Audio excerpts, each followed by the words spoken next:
Welcome back, and boy, do we have a lot to catch up on. Following an exciting game at Clemson, we now head into our MAC conference play.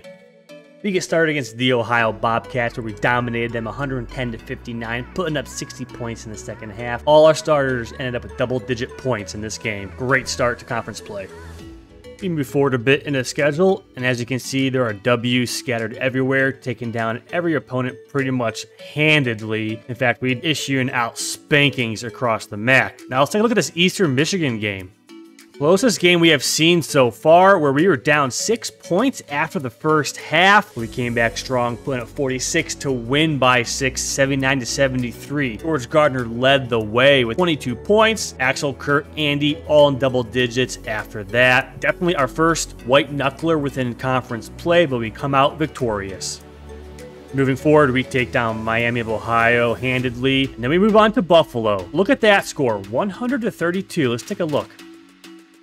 We not only beat Buffalo, we bent them over, lubed them up, and just rammed them all night over the edge of the couch. 21 points we gave up in the first half to our 56, and then stuffed them to 11 points in the second half. Andy went off, Axel went off, George and Kurt with double digits. Everyone contributed across the board in the absolute slaying of Buffalo. We continue on into February, where we play BG and dominate them by putting up 94 to their 34. Not only did we dominate, but we almost doubled up our entire points from the first half and the second, putting up a 60 banger in the second half to their 12. Led by Mr. Francis with 27 points, who made somehow 4 3-pointers and double digits across the board as we go down. Absolute dominant back-to-back performances by our defense and this team. As we move forward, we continue to destroy the competition, heading to Ball State, where we not only won, we won by 70 points, 109-39. They put up a whopping 17 points in the first half and followed up with 22 in the second. This was an absolute monster game. George with 25, Ray with 23 off the bench, pretty much everybody else in double digits. We end up hitting 14 3-pointers in this game. Absolute destruction of Ball State. And the final game we're going to take a look at is, again, against the Ohio Bobcats, where I'm not sure what happened, but we gave up 99 points and barely won in a 4-point ball game. Clearly, Axel put the team on his shoulders by putting up 38 points and draining 8 from deep. We were losing after the first half, came back to tie it at the end of regulation to go to overtime to only win by 4. I thought 14 threes against Ball State was good. We put up 17 threes in this game just to win by 4. What a game. So that takes care of the regular season as we finish 31-1. Before we jump into any postseason play, we're going to do a recruiting update, which we have not had yet this season. We'll look into some stats and then finally advance on to the conference tournament. Taking a look at the position breakdown for recruiting, we come into the season with 5 scholarships again. Every single season, we've been getting 5 scholarships for some reason, and it's a real pain in the butt because there's a lot of points that needs to be spread across the board. But coming in looking at needs, our forward is where our first need is at. Everything else will be towards depth and building out this team. Well, folks, it has been a horrendous recruiting period. All we have signed is Sebastian Smart, number 5 ranked player in the nation, number 3 at his position. So it's a baller recruit, don't get me wrong. Sebastian Smart is a 6'1" shooting guard, 181 pounds from Oak Hill, Tennessee. And you can see he fills the McDonald's All-American pipeline, all that crap up top. But that's it. I could not get anybody else. Back-to-back national champions cannot land recruits this season? What are we talking about? Everyone else seems to have been signed already. Last shot here is Mr. Derek Veal, like the food, who's a power forward that we've been going balls deep in to try to get him to sign. So much so, we gave his friend a goddamn gift certificate to our bookstore trying to get him to sign. Here's what he said. Derek Veal told me he's having a tough time choosing which school to attend next year. Maybe you could send me a gift certificate to the Cleveland State Bookstore and I could remind him how great your program is. Jiminy crickets. That does it for recruiting. Not a whole lot to report there. We're now down to 4 available scholarships. No clue where those are going to go. Really hope I don't get some scrub-ass walk-on with a 49 overall. So now we'll head over to facility upgrades. AD sends out, great way to finish the season at home, coach. The alumni are proud to award the program a facility upgrade. Good work. And we head over to our facilities. As you can see, we've maxed out 2 of them already, and we're working towards the weight room. We're going to lock the weight room to get that to level 3. And as you can see, that's going to increase our strength, speed, and quickness. So these facility upgrades do impact our team in a positive manner. And now let's head into stats. Sadly, in the NCAA, nobody from Cleveland State cracked these rankings. Pretty disappointed in that. I thought I'd see more from simming all the games. It is what it is. Heading over to the MAC, we do see some leaders in these stats from Cleveland State. Taking a look at points per game, George Gardner coming in at number 8 with 19.7 points a game at 631, which would rank him 8 as well with total points in all of the MAC. Next, we see Kurt Hannon down at 16th with 14.8 points per game. Now let's head into the total team stats here in the MAC. Cleveland State, top of the MAC with 84.2 points per game. Heading up to assists, Cleveland State once again atop of the MAC with 18.1 assists per game. We led the MAC with 8.1 blocks per game and scored the most points out of everybody else in the MAC. Cleveland State led the way with 578 assists. Cleveland State had the lowest amount of turnovers in all of MAC play, and Cleveland State having the least amount of fouls in the MAC. The Vikings led the way with field goal percentage, hitting 52.6% of our shots. We also, as we know, dominated from three-point land this year, 42.2% from deep. Lastly, the Vikings lead an all free throw percentage with 87.8% as the team. On a national level, as a team, Cleveland State had the least amount of turnovers. And the Vikings were top 7 in field goal percentage in the NCAA. We did crack the top 3 for free throw percentage. And lastly, a quick look at our team for this year, led by the 2 freshman phenom, Gardner and Hannon. Gardner with 19.7 points per game, Hannon with 14.8. Something funny to take a look at, George Gardner put up 242 three-pointers this season. Dude's arms are going to fall off. So that does it for our stats. Let's now take a look at postseason play in the MAC Conference Tournament. Cleveland State had a first-round bye. Our first matchup was against Bowling Green in the quarterfinals. Let's take a look. Took care of business, 86-58. Francis led the way with 21 points. Kurt and Axel with double-digit points as well. Quiet game from George Gardner with 9 points, only 1 3-pointer made. Next up, we head to the semifinals against Akron. From here, we dominated 100-79. George led the way with 20 points and 3-pointers made. Kurt, Axel, Derek, Andy, all in double-digit points for the game. And as a team, we hit 16 3-pointers. This will take us to EMU, Eastern Michigan, which gave us quite a bit of fits in the game during the regular season, where we were losing by 6 in the first half, if you remember. So we're actually going to go ahead and play this game. I want to see us cutting on the nets for our MAC championship, baby. Here we go. Money line for the MAC championship. Cleveland State is favored big time. This is a minus 450 odds. But now we're going to jack things up. Gardner, 23 plus points. Plus 250 odds. Team 3-pointers, 7 or more at plus 150. So the odds to this parlay brings it to 969. Place your bets down in the comments. This is going to be a doozy. Let's see if we can hit 3 parlays in a row. We're going to get things started here at the very end of the first half and then get things going in the second half for you. Pretty nifty play sequence here to end the half.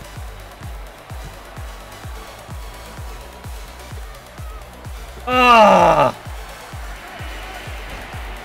What a rebound! Oh, what a rebound!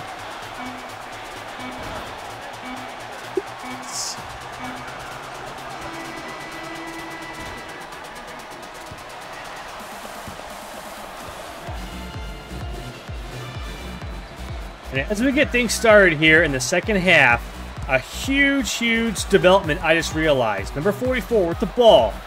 Name is Tyson Booker. He was one of our top recruits in the past class who transferred out. And now we're seeing him once again. Yes! It's a transfer student at EMU. I knew he looks familiar with that hair. There he is, Booker right there. I remember him. He was a shifty little player for us.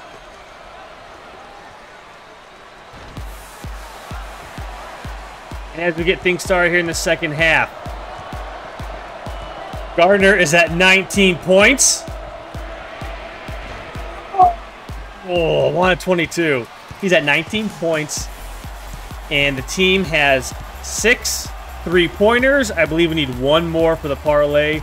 And Jorge is well on his way to hitting 23. I did not think that would be possible. It hasn't been done just yet. Great hands. Good boy, Kurt. Let's go, Kurt. Come on, get the Kurt. Dunk that shit. You can't dunk your white. Let's go.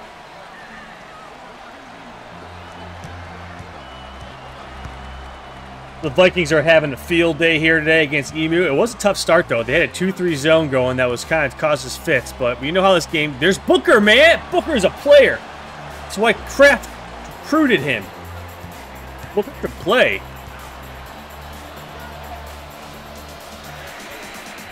Oh, my Lord. He is on fire. 2-3 zone is just trash against my offense. GG's if you're going to play 2-3 zone against me.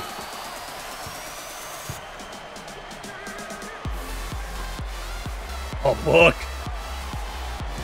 The defense there, fellas. What y'all going to do? Oh. Little charge? No.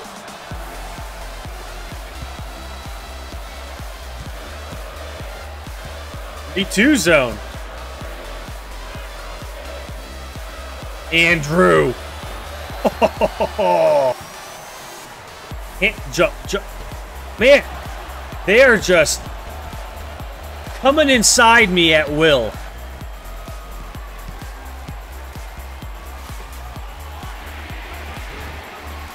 How does that not go in? How does that not go in? The ball! Yeah, George!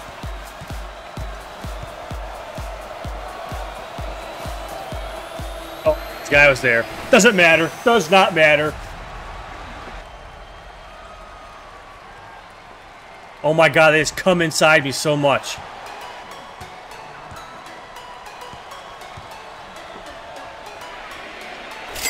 Oh yeah, buddy!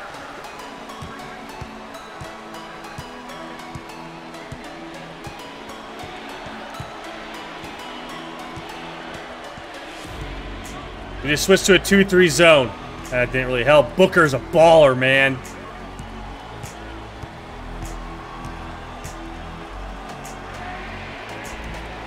Just unstoppable. We're going to set a record, maybe.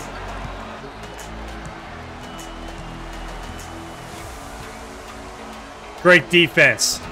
Great defense. Zone shutting them down.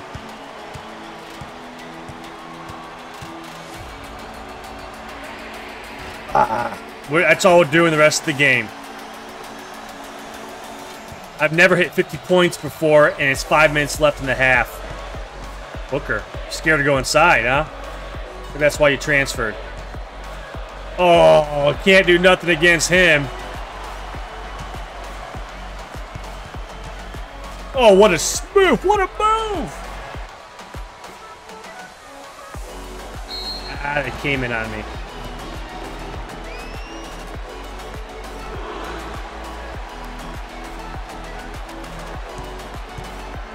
Well, I'll tell you what. Gardner hit the parlay himself alone. He has 7 threes so far.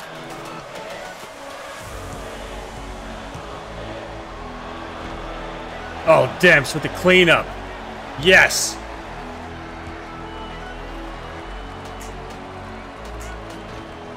Great defense. Just great defense.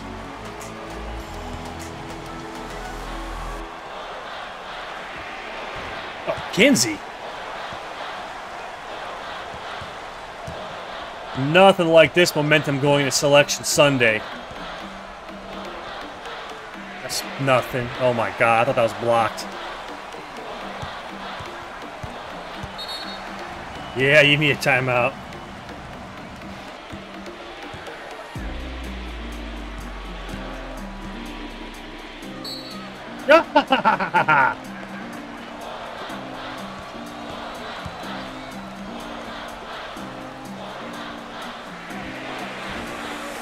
Andrew. Oh my Lord. Good defense. Oh yeah. Tyson Booker. Yeah. Former Vike.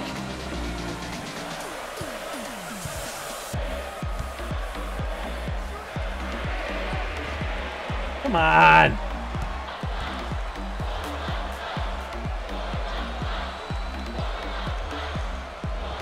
Bullshit. Why is he cold now? The game doesn't want him to hit 30?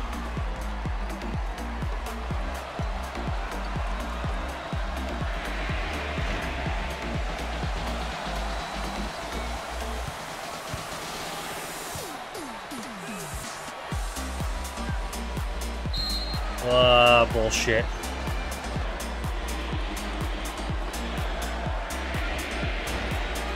Oh my god, how did I not get that rebound?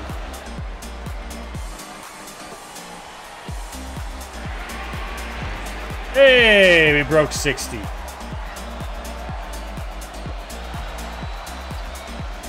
Booker, baby.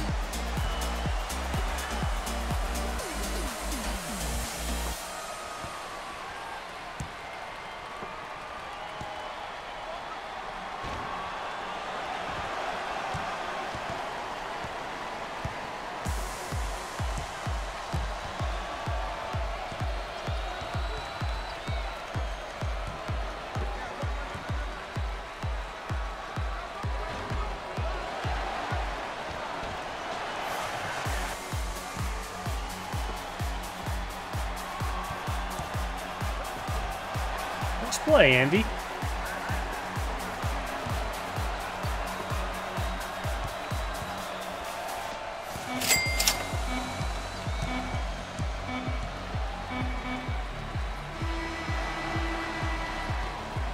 Yeah, that's how you win a championship in the MAC right there. That's how you dominate in the MAC championship game. I kind of thought there'd be a video of us cutting down nets. Oh well. 27 points. He hit the parlay on his end, hitting 25 or more. Francis put in 14. You don't see that very often in a user-controlled game from Andy. Kinsey with 11. Three-pointers. We made 12 three-pointers. 7 alone from Gardner. Once again, he pretty much won the parlay for everybody there. So congrats, that is 3 parlays in a row that we have hit. So that is going to do it for this episode. And next time we'll see each other, it'll be Selection Sunday, and we'll be getting into March Madness, baby. Now the games really matter. Have a good one.